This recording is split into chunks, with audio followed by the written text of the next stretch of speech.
Hello everybody and welcome once again to WrestleMinute. My name is Jack. I am a professional wrestling ring announcer and commentator. For the past 15 plus years, I've worked for such companies as Chikara, Wrestle Circus, Bar Wrestling, Ring of Honor, Evolve, Kaiju Big Battle, and many, many more. Today I want to talk a little bit about the Crown Jewel event that went down. I think it was unanimously accepted as a shit show, but you know, it is what it is. It happened.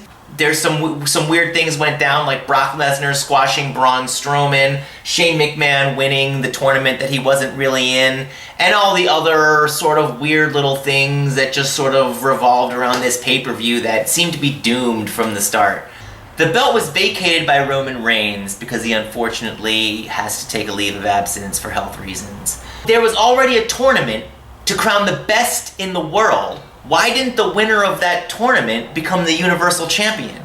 And then Brock Lesnar and Braun could have just had a regular match that wasn't for the title, that Braun could have won.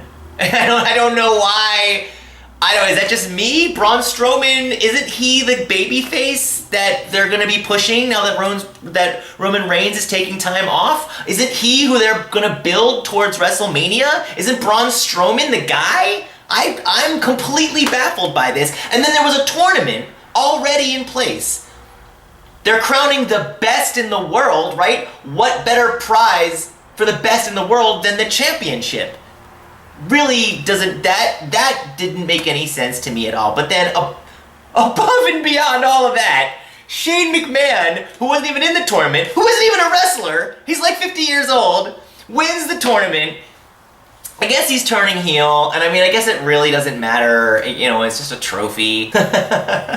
You know, it's just, I don't know. I guess Shane winning the tournament doesn't bother me, because at least it's something interesting, but still, it's a head scratcher. Definitely a head scratcher. The polar opposite was Evolution, which was an amazing pay-per-view. It was everything you want a wrestling pay-per-view to be. It felt like the first WrestleMania. It was special. There were legends, there were up-and-comers, there was the established main eventers. There was an incredible main event match between Becky Lynch and Charlotte that could have main evented WrestleMania. It was that good. I'm struggling to think of two wrestlers that could have had that kind of match. It was really amazing. I really feel like Evolution had every single element that even the Battle Royal was good, everybody was featured well, it all made sense. The only downside to Evolution is I feel that because it was such a special, one-of-a-kind, first-time thing, that you can't really do Evolution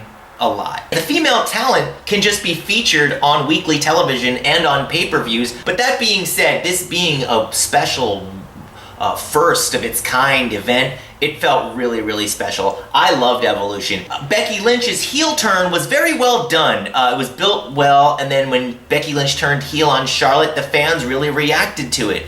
But now we've come to the point where the fans really love Becky.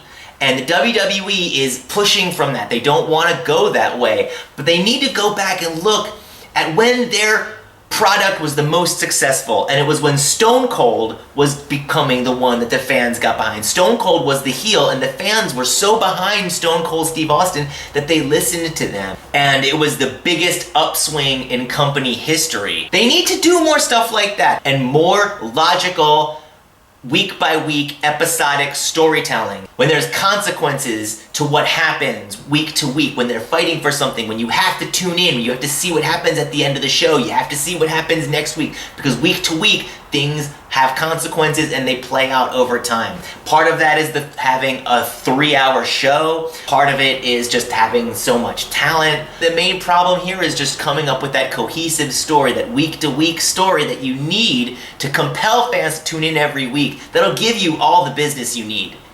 That's it for WrestleMinute today. Please leave a comment below on what you felt about Crown Jewel, how you felt about Evolution, how you feel about week-to-week episodic storytelling. I will see you next time on WrestleMinute. My name is Jack. Thanks.